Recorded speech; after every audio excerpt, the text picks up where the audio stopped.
Are your peasants starving? Are the evil bandits stealing your precious resources? Is your whole village on fire? Fear not, for I will help you deal with that and more with these 10 tips that will help you survive and thrive in Manor Lords and build your empire. So, let's begin. When you first roll into the game, you'll notice there's 5 resources on the map. Berries and animals are your food source, stone and clay you'll need for certain buildings, and iron is there for weapons and armor. There's also a fertility overlay, but we'll talk more about that when we address farming. You'll also notice 1 or 2 resources will have a crown upon them, meaning they're a rich resource, and thusly you'll get more out of them. My advice here, if you're prepared to reroll your starting location a couple of times, is to find one with rich animal and iron deposits. Rich animals is a no-brainer. It won't only provide your village with enough meat to feed them for years, but will also provide ample amount of hides which you can then turn into leather and shoes later on to satisfy your citizens' demand for clothing. You can also improve the amount of meat and hide you get out of them via certain talents and pick a policy where the animals bang like rabbits, meaning there's always gonna be enough of them to feed a city. Rich iron deposit is especially amazing when you pair it with trade. I will talk more about trading later on, but let's just say that trade is the single most important aspect of Manor Lords if you want to survive long term. Rich iron will allow you to do that because you can make armor and weapons to equip your militia with and then trade the rest for amazing profits. You can also grab the deep mine talent, improve your rich iron mine to never run out of goods, meaning you'll be able to snowball early on and conquer the whole map.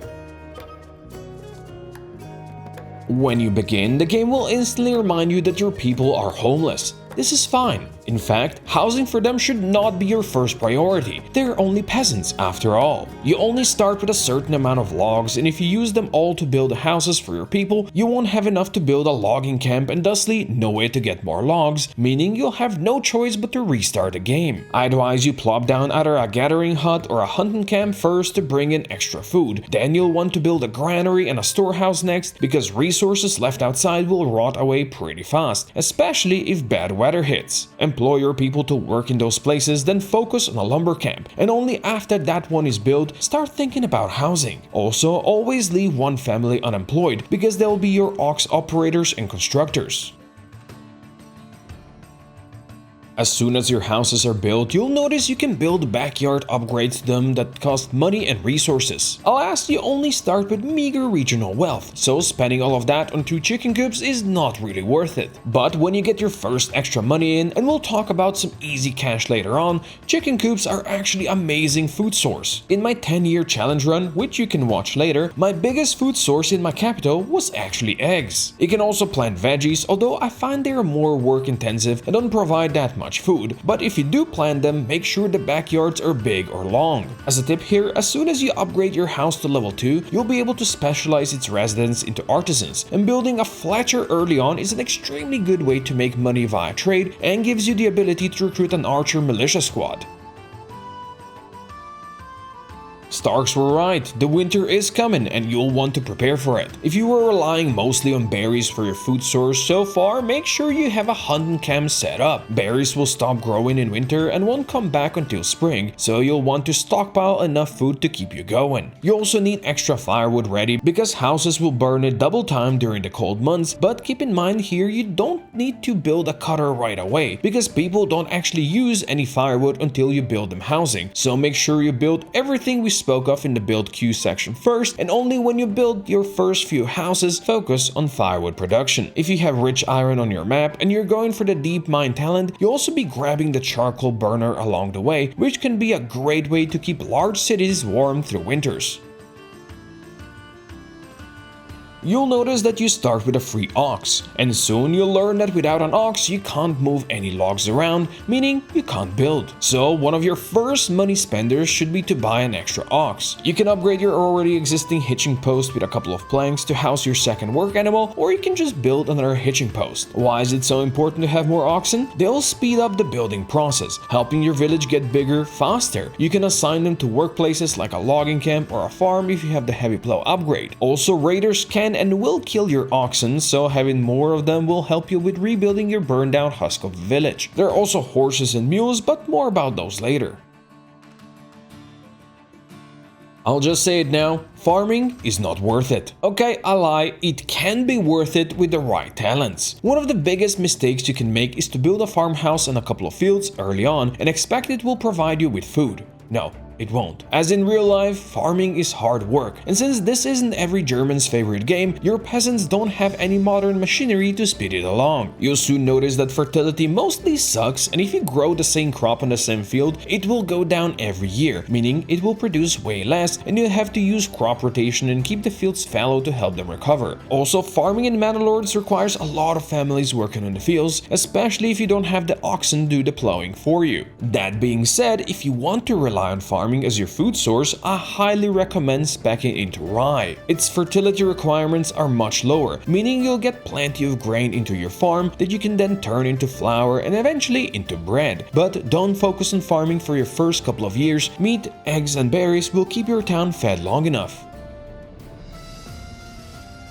Trade early and trade often should be your golden rule if you want to succeed in Manor Lords. It is by far the most important aspect of the game, so don't ignore it. The 2 trade talents for cheaper trade routes and imports should be one of the first 3 talents you pick in every village, because you'll want to establish lots of trade routes, and not spending hundreds of your regional wealth on them is a big money saver, and you'll need cheap imports to get that beer flowing into your town so you can easily upgrade every house to level 3. As I mentioned before, making iron weapons and armor is a great way to make money, but before even that, cheap bows or shields from a Fletcher and Joiner will be your first big source of income, and traders will love that. At this point, my first level 2 house upgrade is always a Fletcher, because planks are cheap and easy to make, and warbows only require that, and as you can see here, my 10-year city is drowning in cash. Keep in mind that for imports you'll want to buy a horse for your trader, and they'll travel to the nearby trade post to buy what you need. But as your town grows bigger, you'll notice that everything you produce you can sell, and you'll have an overflow on pretty much every item you can make. So sell that overflow and snowball your village into an empire.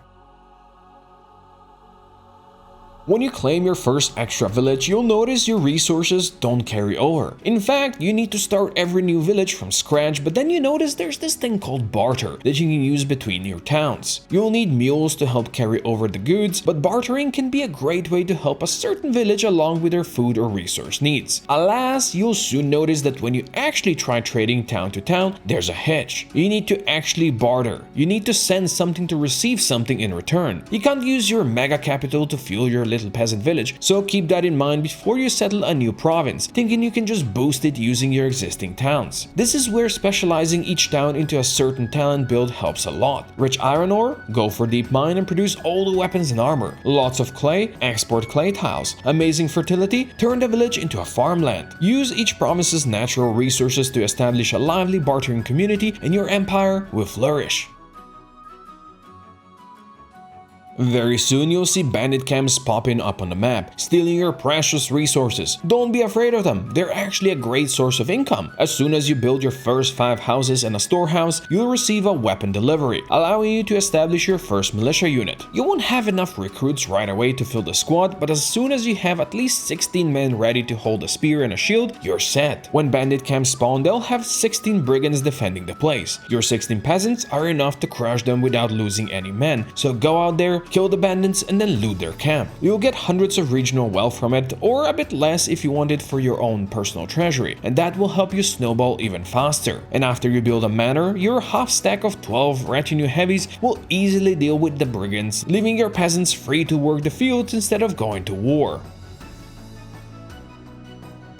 And when it comes to war, your manor retinue will do the heavy lifting. Building a manor can be done in the first year and should be done by year 2. The free soldiers you get from that are great, and you can eventually upgrade them to heavy armored men-at-arms that will crush any and all enemies. In fact, claiming extra provinces and building manors there is a great way to succeed in your war against the opposing lord, because he mostly relies on mercenaries, which your retinue will absolutely crush. Depending on the scenario you play on, you get first raider attack on a year 1 or 2. It will be easy to deal with if you prepare your militia, but that's not the end of it. Roughly after 4 or 5 years, your towns will start getting attacked once per year, with larger and larger raider forces coming to kill and burn. So while you build your towns, do not ignore your militia and retinue. Make sure to keep their numbers up, and you'll be able to avoid the worst of the damage. There are a lot of smaller tips and tricks you can learn if you watch my 10 years journey in Manor Lords. so I'll link that video below, and if you have any questions, feel free to ask them below or on my Discord. Thanks for watching.